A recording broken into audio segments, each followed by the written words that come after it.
Welcome, everyone, to another episode of Enlightened Masculinity podcast. I'm very excited to have one of my teachers here, actually. He's going to be sharing his immense wisdom. He is an encyclopedia of masculinity and enlightenment, and so you're in for a treat today. I'm one of your hosts, Yogi Chris, PhD. I'm the founder of Ninth Limb Yoga, and also the host of many podcasts, many books, travel the world teaching my brand of yoga. That's Ninth Limb Yoga.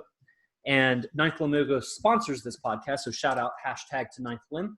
And I'm also a PhD. I have a co-host. His name is Akash Intikatakam from Montclair, New Jersey. He's a biotech research analyst for Big Farm and also a registered yoga teacher. So an enlightened businessman. Ladies, look out for Akash Inti and our special guest today, Vince Hollywood Aphrodite's Prince, Kelvin. Where do I begin? 3 decades of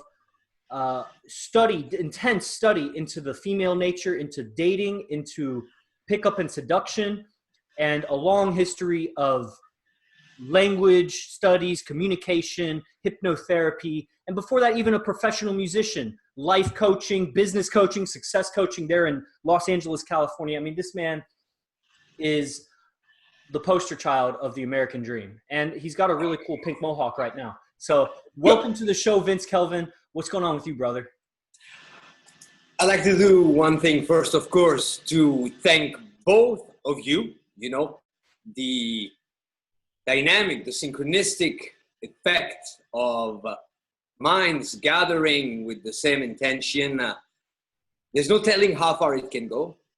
And then I want to make sure I notice that it doesn't matter what we're doing today. I was on a movie set for about 4 hours. We're filming for a brand new movie. And my co-stars are really like top. One is Hollywood A-list. So there's always a tendency to maybe hold back just a touch or to push. And then somewhere in the midst of this, there is beingness. It's like riding a bicycle. So I want to be certain that I am in beingness. I give myself a little signal. 3, 2, 1. Welcome to everybody watching, and thank you so much for having me on this. This is incredible. So I'm very excited. Thank you. So Vince, I wanted to start with a question today. The name of our podcast is Enlightened Masculinity, and it actually came up from one of your teachings, the teachings of Alpha Buddha. Phenomenal product, and it's something that's really taken hold within me. That's where a lot of the inspiration of this podcast can come from. So from your perspective, what is enlightened masculinity? What does that even mean? It's the idea that there's a tendency in the world to be unidimensional, to move in just one direction, which automatically creates conflicts. Yes, it's wonderful to have preferences, strength. Without knowing it, more often than not, we're exposed to a way of thinking that splits our consciousness. So I like to add dimension, which doubles your potential, your awareness of your own potential. So, it would be easy for men to just have a sense of being masculine. It's just, yo, what's up, bro? But it's lacking. It's too unidimensional. On the other hand, some men may say, I don't want to be that, I'm more open and attuned to my own emotions. So why not be both? So it has more dimension, and one helps the other. Because without the aspect of enlightenment, and by enlightenment, I just mean to be aware of something greater than us, attuned to a brightness beyond our beingness, while also staying grounded. For me, my journey started very early in life, and I came from a rock bottom, which gave me a lot of fuel, a lot of intensity. It's not even that I wanted for it to be better. I had to make it better. So from rock bottom, I started to seek.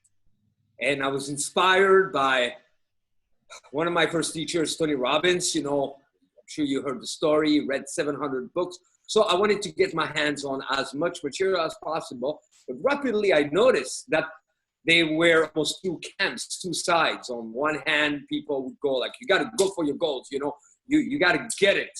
And on the other hand, that was discourage, surrender, let go, and let God. Why would we have to make a choice? So that's the idea of combining both.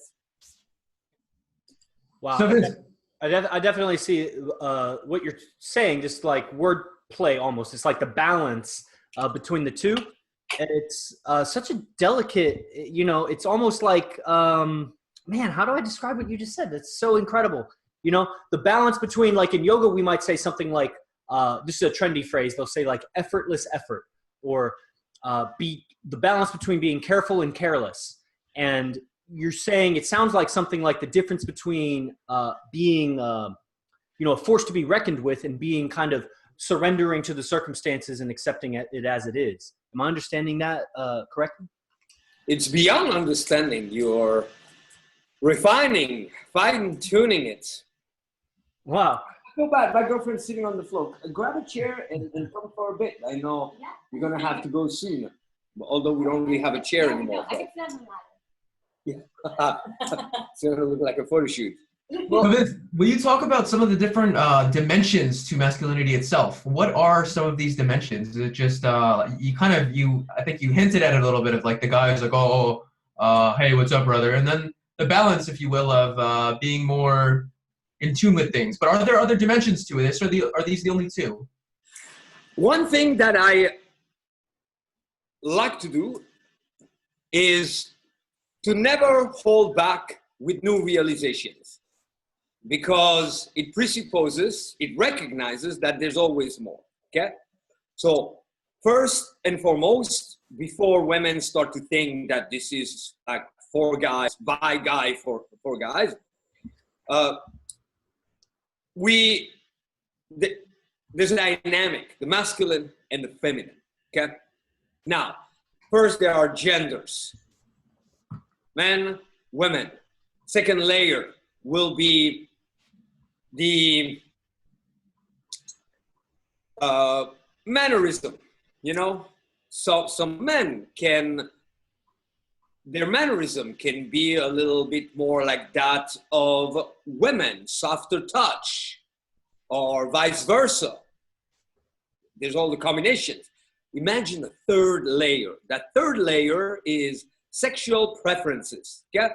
Some are 100% straight, some are in between, or 100% gay. So nothing to do with that. Then there's the nature of energy, of polarity, the masculine and the feminine. The first three layers tend to confuse people, but there, imagine that fourth layer being completely abstract. Both the masculine, imagine it on one side, has a plus and a minus. The feminine has a plus and a minus. Being the fact that I'm a guy, I'm going to start with the masculine. It's easy to tense, to become too rigid, to hold on to what we have, scarcity, to feel, you know, a threat, to want to control too much. Women would know that. Then the plus for the masculine is the ability to not beat around the bush, decide, to act, and to repeat those steps. Decide, act, create something. Decide, act, create something. A center, like the sun. Om. And all those things gravitate around the center. The sun remains the sun. It's very stable. That's a force that is craved by the feminine. On the other hand, the worst aspect of the feminine is being on the fence, debating and keeping it at the level of just an endless debate, being a little bit all over the place. And again, I'm not talking men, women. We have those four within all of us, whether we're a man or a woman. And then the spaciousness, the infinity, the graciousness, the ability to take a little bit of this and a little bit of that and to blend it with something else. It's so spacious, it's undefined.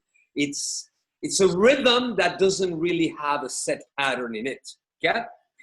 So most men, without knowing it, lack to tap into their core masculinity, which creates an imbalance that is even more concerning, in my own humble opinion, than the severity of things at the level of the environment, like the ozone layer, or equally concerning. So most men in this day and age, they're on the fence. They debate. That concerns them because there's something within that is greater, which knows better than that. So they tend to tense. It goes back and forth. And the solution would be to embrace the grace and the spaciousness of the feminine, to be broader, to broaden our perspective, and then from there to make decisions. And the relation between men and women would be even greater. Okay, that's what I'm playing with currently. To become aware of this, the fast way to do it is watch getting caught in a debate. I mean, if you're enjoying it and it leads to something greater, wonderful. But if it's a back and forth that complicates adding stuff into a pity party, then notice yourself becoming tense. From there, open, be more spacious, and decide and act. Yeah. Wow. The ending there. Wow. And, just kind of picking it up with, I failed to acknowledge the significance, really. I said it, but now I'm feeling it more and more. Your decades of experience of working with men in their improvement in this arena and in their life. I'm curious, from your perspective, how has masculinity and or men, however you, if you want to answer both, or if they're the same, or however you answer, how has masculinity and men changed, in your opinion, in the last 30 years of working professionally with men in their development? That's a very good question. I think that in order to make headways, it was Einstein, and that's a little too close. Yeah, I think so too. Yeah. So play with that ladder. Why don't you play with the ladder for a little bit until we find an arrangement that is more suitable? This is a little bit. Now, in order to really make headways, we must be willing to think outside of the box. Okay? It was Einstein who said, I paraphrase, but basically, the fastest way out of a problem is in a solution, and we will not change a current condition with the same thinking that created it, okay? So I think what's interesting is, on one hand, those who were seen, and I may get in trouble for saying this, but fuck that. Those who were seen maybe as men who were less men have taken the lead.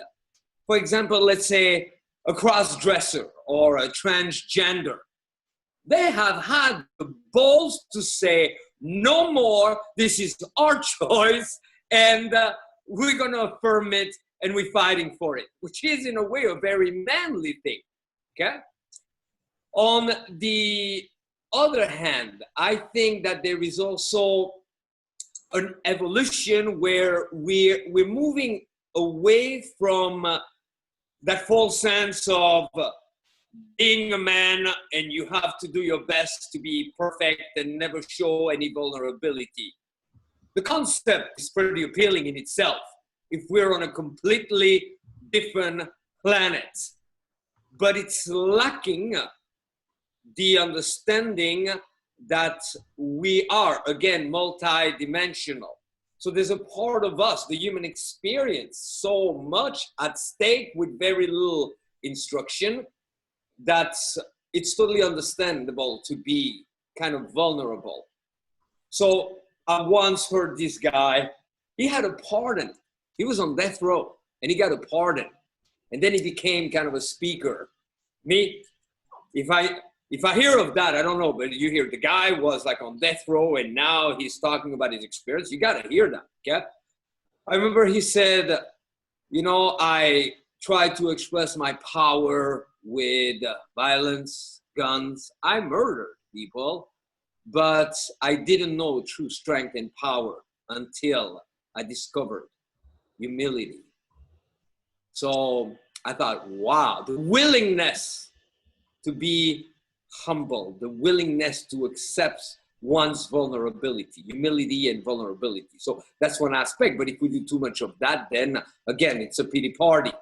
So, but that's shattering. It's okay to be you, but the past 2 decades, I've been helping men who are even more in the closet than the gay community used to be in the closet, at the level of they cannot admit that they're a little puzzled, that they think that they have to hide their own vulnerability all the time. And we should get real, you know. Personally, the greater understanding is that we're surrounded by all those options and we will fluctuate from one to the other, and it's absolutely normal. None of it will be held against us. It's part of human discovery until we learn how to better navigate. Okay? So there will be moments where we could easily be the biggest fucking asshole. There's moments of brilliance. There's moments of kindness, but not an act of kindness like giving flowers to somebody randomly on the street. Although you once gave me flowers, and that was a beautiful act of kindness. But I mean more at the level of we have concerns about others that are moving sometimes, you know. I know in our brotherhood, right here in our circle, I'm not sure if you experience the same, but it's common for me to think like, oh wow, I haven't heard from I don't know, Chris in a while. Wonder what he's up to. And it's my heart feeling you in that moment. Okay? And we also have moments of thunder. So what I notice is that it's defining itself, and it's a little bit I'm not concerned about it because there's always a greater good into play beyond what we can do. But it's a little bit out of make or break. It's a bit all over the place. You know, you have men that are more on the fence than we've ever had. Totally emasculated, no sense of what masculinity would be. You still have reminiscence of the rigidity, like be a man, yeah, you know, man, like ego trip and so on. You do have the decisiveness, you do have greater awareness, so that's why we're here. Let's make some major headways. It's not easy for women either.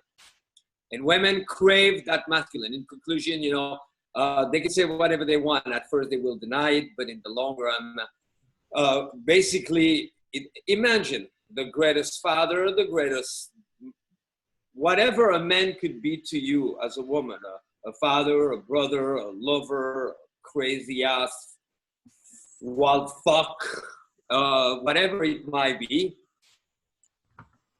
That man being, yeah, it's okay. Come here. You know, that son, that masculinity. Because this way you can find that within you as well, ease and blossom more beautifully into the greatest aspect of the femininity. Wow, Vince, that was surreal of a description itself. We're just about to end the episode. I want to give you a couple seconds or so to just let everyone know what's up with you, where they can follow you or find you for any resources from you, and what's on your plate right now in terms of upcoming events. I'm going to a different planet, so I'm going to leave my stuff behind. No, it's simple, okay? First, it's always the same thing, whether they work with you guys, with me. Don't beat around the bush. Learn how to be curious, but not hesitant. And if you want to work with me, the prerequisite is, do you really want to change, or are you just talking about it? And then take that step, come to vincekelvin.com. VinceKelvin.com. And some gifts await you there. That's it, vincekelvin.com. Same thing on Facebook, same thing on Instagram, same thing on my mugshot, Vince Kelvin. Excellent, Vince. Thanks so much. We're going to cut this episode. If you guys are on iTunes, leave us a review and catch us in the next episode. We're going to have Vince back for one more. Thank you, everybody.